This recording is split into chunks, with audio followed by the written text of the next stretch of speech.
Begin with the day one Berks County woman never thought she would see. More than 3 decades after her mother was murdered, the cold case has thawed. Action News reporter Jillian Mealy shows us how investigators finally found the man thought to be responsible. In a small town in Pennsylvania, a 26-year-old sex worker named Anna Jean Kane was residing with her children. Anna just moved from Reading, Pennsylvania to Birdsboro area in order to find a better life and new customers. She took that path to feed her family. But unfortunately, her profession put her life at risk every time she went out with people she did not know. On the evening of October 23, 1988, she waved goodbye to her 3 children and went out to look for a customer. Sadly, she did not return that night. Neither did she the next morning. She never reached home as her body was found the next day on the side of the road along the hills.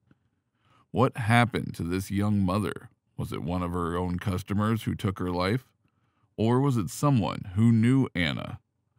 Welcome back to Mysterious Hook, where we shed light on under-the-radar cases across the country. My name is Matt, and today we are looking at the 35-year-old case solved by a newspaper letter. So let's walk on the edge of mystery without any further ado. Pennsylvania, one of the largest populated states in the U.S., was one of the 13 original British colonies. The state is officially called the Commonwealth of Pennsylvania, emphasizing the state as a community. Located in the Mid-Atlantic region in the northeast of the United States, this place is known for its diversity, religious tolerance, and scenic beauty. And this is where our story unfolds. Anna Jean Kane was born in 1962 in Reading, Pennsylvania. She grew up in a troubled home. She had 2 sisters, Deborah J. Carter Jane and Jean Marie Camacho, whom she loved with all of her heart. Anna's mother, Sylvia Fern Kane, tried to provide her children with a good life, but growing up, Anna did not have a good life. From an early age, Anna faced physical and sexual abuse at her home by her father. Sexual assaults, beatings, and low family income turned into the factors that led Anna to have a drug addiction. It was not known under what circumstances Anna conceived her children, but in 1988, when Anna came to Birdsboro, Pennsylvania, she had 3 young children, 1 daughter and 2 sons. Tamika, the eldest, was 9 years old in 1988 when Anna moved from Readings. Having a family to feed, Anna took up a job as a sex worker. She worked in the Reading area for several years. Considering the lifestyle that Anna pursued, by no means was she an ideal citizen.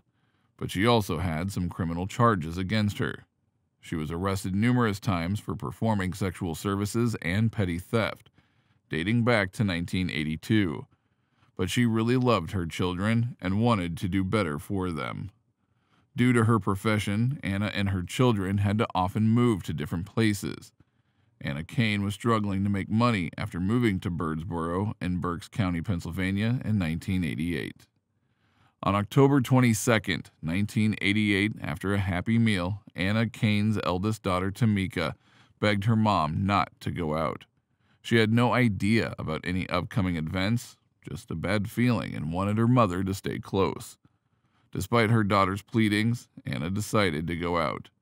Anna was helpless, and she had no money but a family to feed. She assured her daughter that she would be back soon after running to a store, but instead headed for Reading to look for a customer. When Tamika called her mother that night, Anna said she was heading home. It was the last time Tamika would ever hear her mother's voice. At approximately 1 a.m. on October 23, 1988, someone saw Anna between Franklin Street and South 6th Street in Reading, the heart of the city's red light district. Unbeknownst to Anna's poor children, their mother would never come home. Think I'd see this day, but I had hope. My emotions are all over the place, happy, sad, angry. On October 23rd, no one would have expected the tragic incident that happened to Anna. A man who lived in Perry was walking alone when he noticed something bizarre on the side of the road in a wooded area along the Wantolani Trail near Route 662. After looking more closely, he realized that it was a human body. The body seemed beaten and strangled with baling twine, and the face was severely bruised. It was a gruesome discovery. The local man panicked and called the authorities. When police reached the scene, they identified the body as Anna Jean Kane.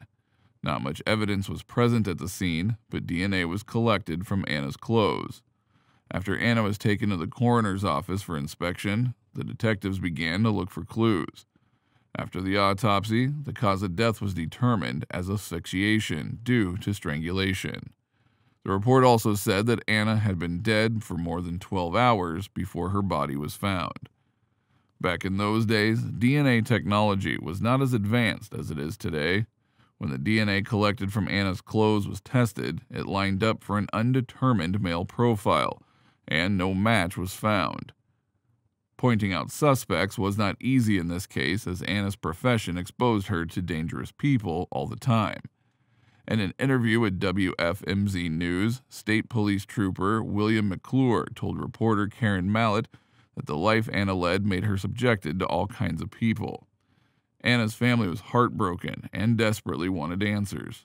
However, there were no clues as to what went down that fateful night. Investigators found themselves in a tough spot when there were absolutely no suspects in their sight to begin with.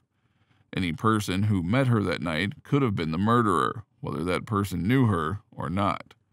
The motive for this murder was also not clear. It was not even sexually motivated, as a closer inspection of the body revealed that she had not been sexually assaulted. However, they suspected that a struggle might have occurred between Anna and her assailant, resulting in her face being bruised. Investigators believe that Anna was murdered elsewhere and not in the spot where her body was discovered. The ground was wet, yet her clothes were dry.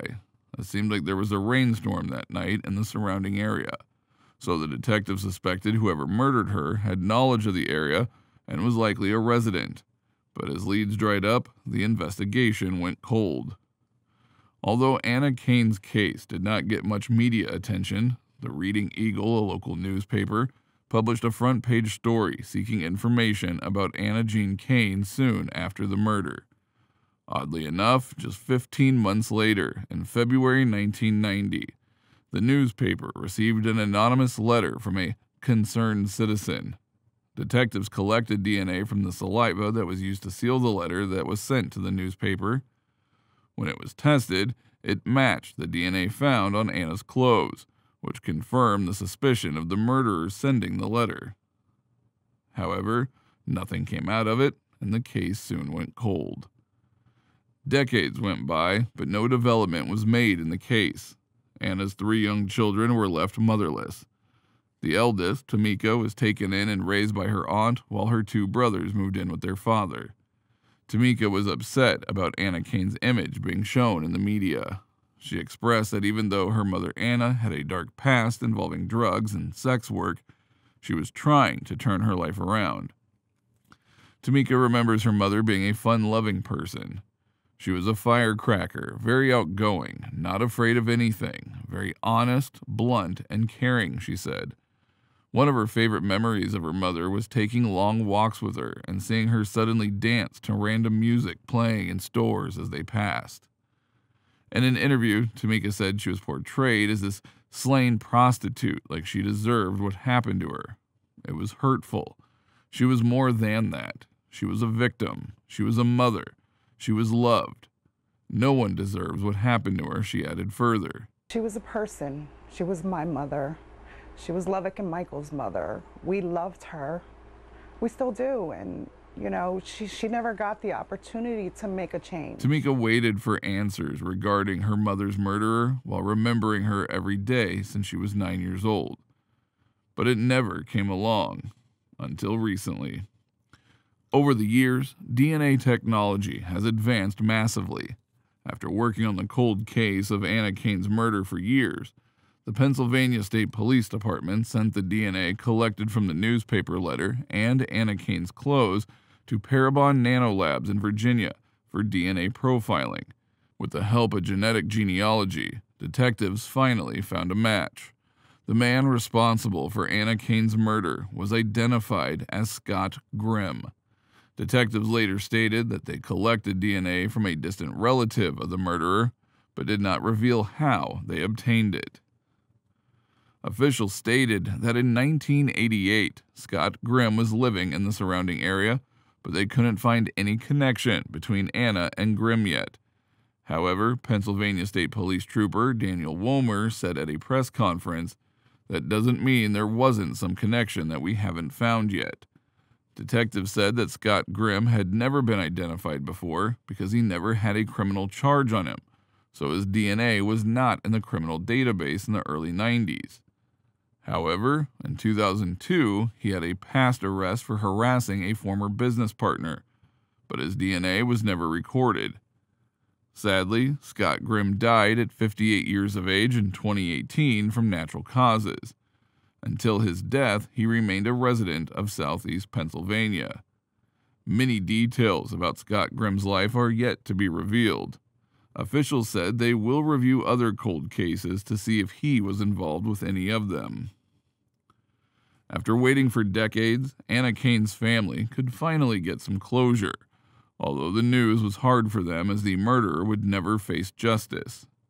Tamika Reeses, now 43, said, "I didn't think I'd see this day, but I had hope.